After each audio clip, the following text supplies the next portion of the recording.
اور صبر کا دامن بھی ہاتھ سے چھوٹ رہا ہے تو یہ بڑے خطرے کی بات ہے۔ پھر وہ محبت مزید آپ سے دور ہو جائے گی، یہاں تک کہ بھاگتے بھاگتے آپ تھک جائیں گے۔ پھر جب رب آپ کو ٹھوکر دیتا ہے تو بتاتا ہے کہ آپ اللہ کے بغیر کچھ بھی نہیں ہیں، پھر آپ ٹھوکر کھا کر سیدھا اللہ کے پاس ہی جاتے ہیں۔ لیکن افسوس تو تب ہے جب اس وقت بھی انسان اللہ سے مایوسی اور شکوے کی باتیں کرتا ہے کہ مجھے ہی اس آزمائش میں کیوں ڈالا۔ کتنے لوگ ہیں جو اس طرح کی آزمائش میں آنے کے بعد گناہوں کی زندگی چھوڑ چکے ہوتے ہیں، تہجد اور نماز کے پابند بن جاتے ہیں۔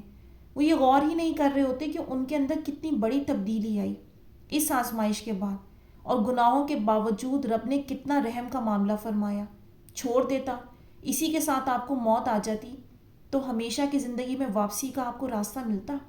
اس نے تو بلکہ آپ پر کرم کیا، آپ کو بچا لیا، صحیح جگہ پر لے کر آ گیا، زندگی کے اصل مقصد اور مقام پر لے کر آ گیا، آپ کے پیدا ہونے کے مقصد سے اس نے آپ کو جوڑ دیا۔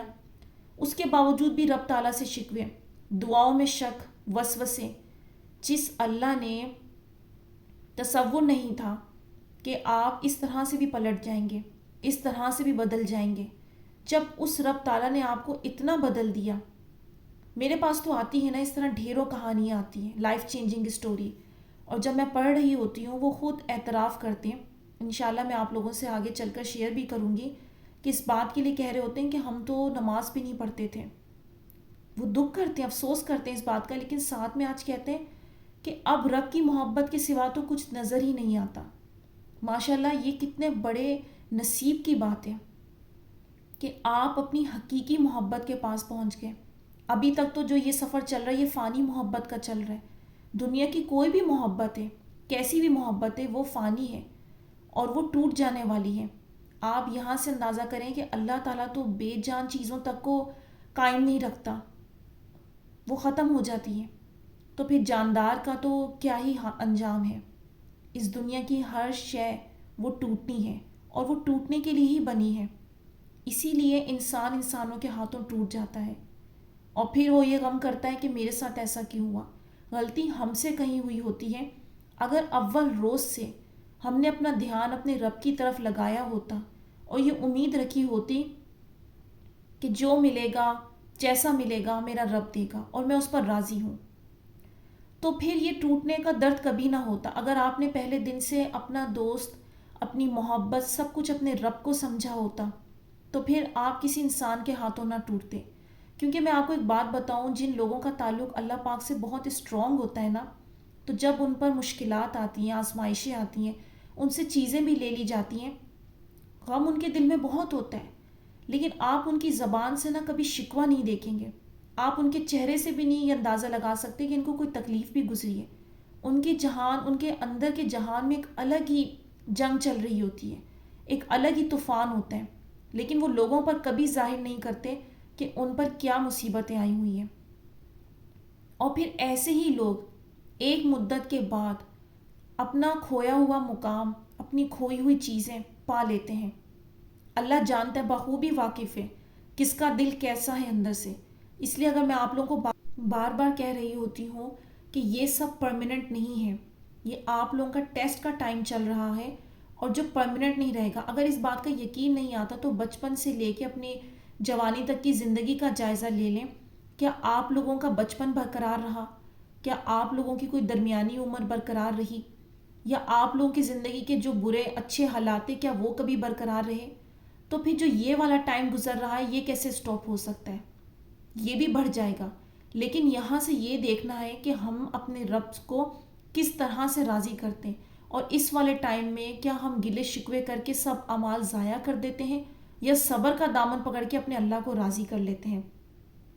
اور پھر جو لوگ رب کی ان مصلیحتوں کو، آزمائشوں کے مطلب کو سمجھ جاتے ہیں، زندگی کا آغاز اس کے فرما بردار بن کر گزارنا شروع کر دیتے ہیں، ہر بات میں اللہ کو اول رکھتے ہیں، تو پھر جو لے لیا گیا ہوتا ہے وہ بھی لوٹا دیا جاتا ہے، کیونکہ آزمائشوں کا اختتام انعام کی صورت میں ہوتا ہے، جیسا کہ اللہ نے سورہ جاسیہ کی آیت نمبر 20 میں فرمایا، یہ قرآن لوگوں کے لیے دانائی کی باتیں ہیں اور جو یقین رکھتے ہیں ان کے لیے ہدایت اور رحمت ہے۔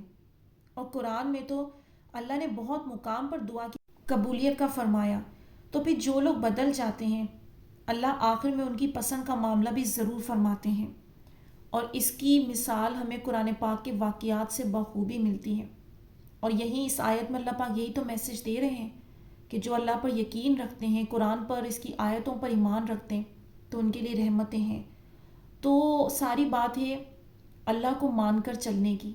تو یہ مت سوچیں کہ جو لے لیا گیا ہے وہ کبھی نہیں ملے گا، یہ آزمائش ہے آپ کی۔ جو دور کیا جاتا ہے وہ آزمائش ہوتی ہے۔ ایک تو کچھ چیزیں آپ کے حق میں بہتر نہیں ہوتی ہیں، اور پھر دوسرا یہ کہ رب تعالیٰ یہ دیکھتا ہے کہ اب یہ کرے گا کیا۔ تو بس ان باتوں کا دھیان رکھنا ہوتا ہے۔ اور امید کرتی ہوں آپ لوگوں کو آج کی ویڈیو نے کچھ ہیلپ کی ہوگی۔ آپ کے الجھے ہوئے سوال جو سب سے زیادہ تعداد میں میرے پاس یہ آتے ہیں کہ کیوں دعا ایکسیپٹ نہیں ہو رہی، کیوں وہ چیز ہم سے اتنی دور ہو گئی، یا فلاں کی شادی کسی سے ہو گئی، فلاں کی منگنی کسی سے ہو گئی۔ اللہ پاک پر ٹرسٹ کریں، اس کے پلان پر ٹرسٹ کریں۔ اگر بے قراری نہیں جاری اور دعا آپ کو عطا ہوئی ہے، اس کا مطلب اللہ نے آپ کو کچھ عطا کرنا ہے۔ یہ بہت بڑا سائن ہے، اسے اگنور نہ کیا کریں۔ یہ آپ کو آگے چل کر میری باتیں یاد آئیں گی کہ ہاں آپ ہی نے ہمیں فلاں ٹائم میں یہ بات کوئی سمجھائی تھی۔ اور کتنے لوگ ہیں جو سٹارٹ میں اکثر بہت پریشانی کی حالت میں مجھے میسج کرتے ہیں، اور پھر کچھ ہی عرصے بعد آ کر وہ اپنے میریکل سنا رہے ہوتے ہیں۔ تو بات تو ساری یہ ہے نا کہ فیوچر ہم جانتے نہیں، اگلا کون سا لمحہ ہو معجزے کا۔ تو جیسے وہ لے کر جا رہا ہے چلتے جائیں، اور اس پر یقین رکھیں، اور یہ مت سوچیں کہ جو مجھ سے لے لیا گیا ہے یا جو میں اللہ سے مانگ رہا ہوں وہ مجھے کبھی نہیں مل سکتا۔ وہ اللہ ہے، ہر شے پر قادر ہے، کہیں کمی ہمارے منانے میں ہوگی، نعوذ باللہ اس کی ذات میں کہیں کمی نہیں ہے۔ تو یہاں میں ویڈیو کا اینڈ کرتی ہوں۔ امید کرتی ہوں آج کی ویڈیو نے کچھ ہیلپ کی ہوگی۔ تو مجھے دیجیے اجازت، اپنی دعاؤں میں یاد رکھیے گا۔ آپ سب لوگ بھی میری دعا میں شامل ہیں۔ کمنٹس میں اپنی رائے کا اظہار ضرور کیجیے گا، اور جو لوگ اپنے میسیجز اور اسٹوریز مجھ سے شیئر کرنا چاہتے ہیں تو وہ انسٹا اور فیس بک پر مجھ سے کانٹیکٹ کر سکتے ہیں، ڈسکرپشن میں اس کا لنک ہے۔ تو انشاءاللہ نیکسٹ ویڈیو میں ملوں گی۔ اللہ حافظ۔